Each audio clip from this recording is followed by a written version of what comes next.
Ja, daar is sekerlik dinge wat ons baie moedeloos kan maak.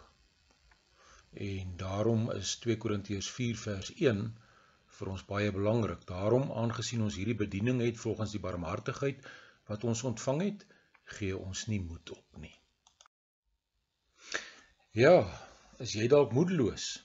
Ons land, die politiek, jou persoonlike omstandighede, hoe hanteer ons as gelowiges moedeloosheid? Hoe behoort ons te reageer? Paulus weet waarvan hy praat as dit by moedeloosheid kom. Nou, om ons teks reg te verstaan, is daar 3 baie belangrike begrippe wat ons eers moet verstaan. Die eerste is natuurlik moedeloosheid. En die Griekse woord wat ons met moedeloosheid vertaal, beteken om moedeloos te word, om jou entoesiasme te verloor, om ontmoedig te wees, soveel so dat jy wil tou opgooi. En dis 'n woord wat nie dui op die toestand van jou liggaam nie, maar van jou gemoed. Jy sien vir niks kans nie, jy is lus vir niks nie, jy het eintlik al boedel oorgegee, want jy sien geen uitkoms nie.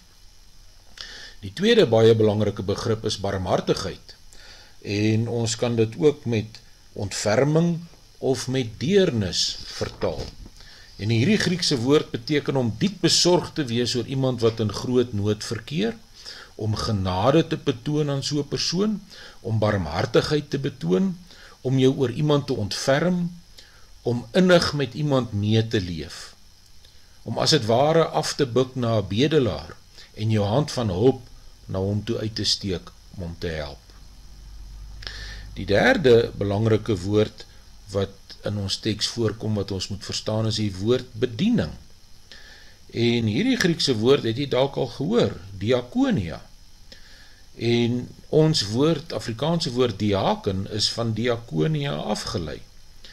Nou diakonia is 'n Griekse woord wat sê ondersteunende diens wat jy namens iemand anders aan mense in nood verleen.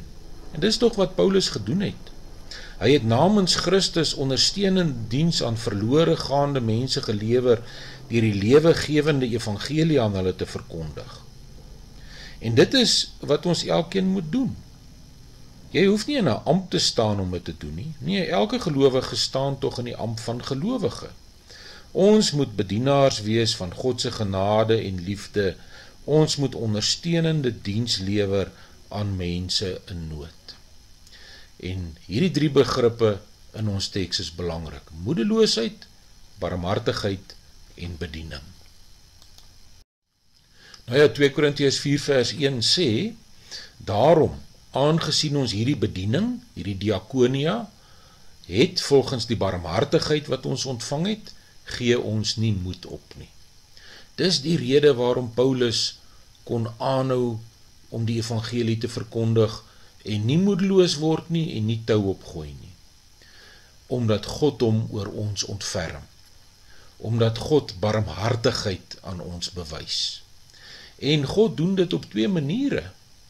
Hy verlos ons in Christus, daarvoor het Jesus Christus aan die kruis gesterf, en daardeur word die ewige lewe vir ons verseker, as ons dit glo. Al ons sondes word vergewe, as ons glo dat Jesus Christus vir ons gesterf het. En daardeur kry ons deel aan die ewige lewe. So, dis die hoofboodskap. God ontferm hom oor ons, deur ons te verlos in Christus. Maar dan ook die verrassende, hy ontferm hom ook oor ons, deur ons aan te stel in sy diens, deur vir ons elkeen 'n roeping te gee, deur ons elkeen 'n bediening te gee, wat ons moet vervul. Hy gebruik ons in sy diens. So dis dubbele ontferming van God. Hy red ons in Christus en hy stel ons aan om dienswerk te doen in sy koninkryk.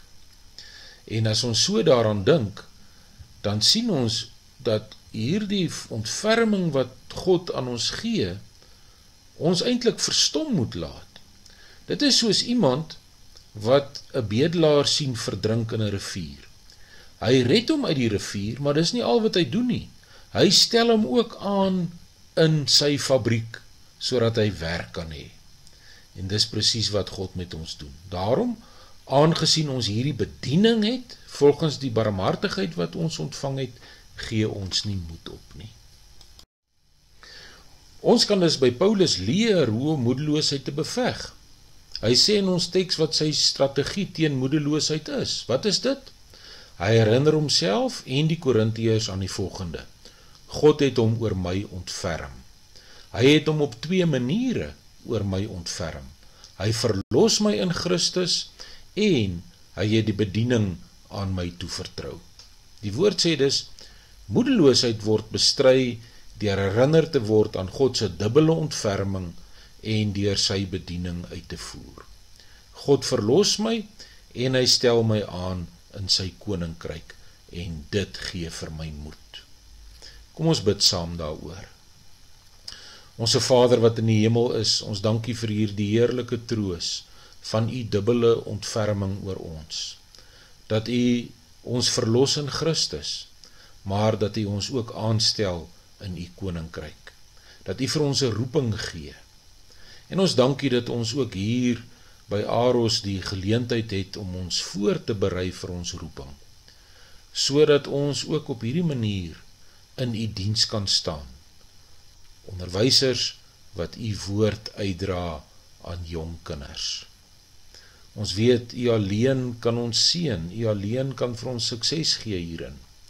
En daarom bid ons dat u ons sal lei, dat wanneer ons dalk moedeloos word, dat u ons ook sal herinner aan die verlossing in Christus en die roeping waarmee u ons geroep het, die bediening wat u aan ons toevertrou het.